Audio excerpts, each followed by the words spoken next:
નમસ્કાર દોસ્તો, શાંતિશ્રમ ન્યૂઝમાં આપનું સ્વાગત છે। બનાસકાંઠા જિલ્લામાં સ્થાનિક સ્વરાજની ચૂંટણીનો માહોલ ગરમાયો છે। આ ચૂંટણી જંગમાં ભાજપ અને કોંગ્રેસ સહિતના પક્ષો જોર લગાવી રહ્યા છે।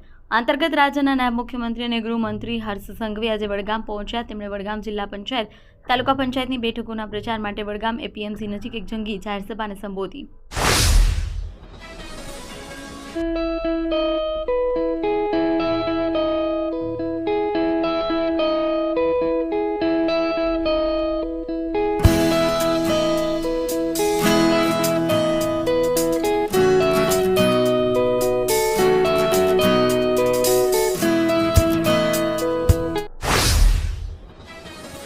તાંતા તાલુકાના બેડાપાણી ગામે ગઈકાલે રાત્રે ગમખ્વાર અકસ્માત સર્જાયો। બે બાઇક સામસામે ટકરાતા આગ લાગી, જેમાં 4 બાઇક સવારો ગંભીર રીતે ઘાયલ થયા। માહિતી મુજબ બંને બાઇક પર કુલ 4 લોકો સવાર હતા। ટક્કર એટલી જોરદાર હતી કે બંને બાઇકમાં આગ લાગી ગઈ હતી। ડીસા તાલુકાના મુડેઠા ગામના પુલ પર સોમવારે મોડી રાત્રે ટેલર અને પિકઅપ ડાલા વચ્ચે ગંભીર અકસ્માત સર્જાયો। ઘટનામાં પિકઅપ ડાલાના ચાલકને ઈજા થઈ, જેને તાત્કાલિક સારવાર અર્થે હોસ્પિટલ ખસેડાયો। ડીસા રતનપુરાથી ખોડલ સુધી નેશનલ હાઈવે ઓથોરિટી દ્વારા ડાયવર્ઝન આપવામાં આવ્યું છે। ડાયવર્ઝન માર્ગ પર મુડેઠા ગામમાં પુલ પર અકસ્માત થયો।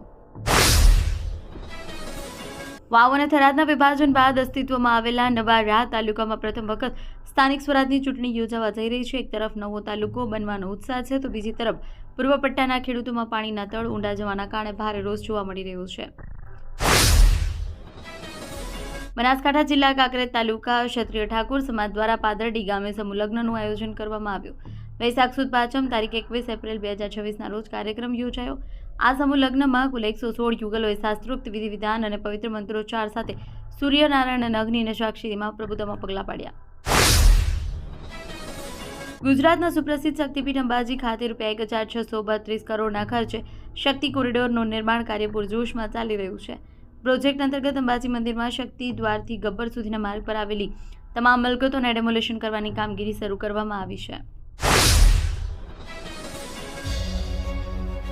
ઉત્તર ગુજરાતનો એકમાત્ર multi city mall happy mall જે આવેલ છે જિલ્લાના વેપારી મથકો દિયોદર, ભાભર, રાધનપુર, વારાહી અને થરાદમાં, જ્યાં મળશે આપને વ્યાજબી દરે જીવન જરૂરિયાતની તમામ વસ્તુઓ તેમજ કપડા, ગિફ્ટ આર્ટિકલ, પ્લાસ્ટિકની તમામ સામગ્રી, ક્રોકરી અને બીજું ઘણું બધું વધારે। તો આજે જ આવો હેપી મોલ અને કરો ખરીદી તમારી મનગમતી વસ્તુઓની। જામનગર શહેરના સજ્જુબા સ્કૂલ નજીક આવેલા એક વીજ ટ્રાન્સફોર્મરમાં આજે સવારે આગ લાગી। આ ઘટનાને પગલે આસપાસના વિસ્તારમાં થોડા સમય માટે અફરાતફરી મચી ગઈ, જોકે પીજીવીસીએલના 3 કર્મચારીની સમયસરની કાર્યવાહીથી મોટી દુર્ઘટના ટળી।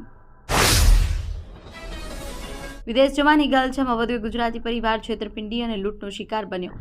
મહેસાણા વિજાપુર તાલુકાના વસઈ ગામના 2 યુવાનોને ઓસ્ટ્રેલિયા મોકલવાના બહાને એજન્ટ નિલેશ બ્રહ્મભટ્ટે ₹64 લાખનો સોદો પાડ્યો। જોકે એજન્ટ યુવાનોને દિલ્હી બોલાવી મહેસાણા ગેસ્ટ હાઉસમાં પોતાના સાગરીતો મોકલી પરિવાર સાથે પિસ્તોલની અણીએ લાખોની લૂંટ ચલાવી।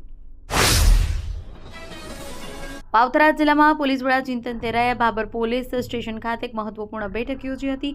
આ બેઠક આગામી ભાભર નગરપાલિકા, તાલુકા પંચાયત અને જિલ્લા પંચાયતની ચૂંટણીને સુવ્યવસ્થિત અને શાંતિપૂર્ણ રીતે સંપન્ન કરવાના હેતુથી આયોજિત કરવામાં આવી। કાંકરેજ તાલુકાના શિહોરી જિલ્લા પંચાયત પર બેઠક પર કોંગ્રેસ દ્વારા ચેખલા ગામ ખાતે એક સભાનું આયોજન કરવામાં આવ્યું। આ સભા કોંગ્રેસના ઉમેદવાર બચુજી વણાજી મકવાણાના સમર્થનમાં યોજાઈ। બેઠક જાળવી રાખવા કોંગ્રેસના મતદારોને રીઝવવાનો પ્રયાસ તેજ કર્યો છે, જેમાં ડોર ટુ ડોર પ્રચાર જોવા મળી રહ્યો છે।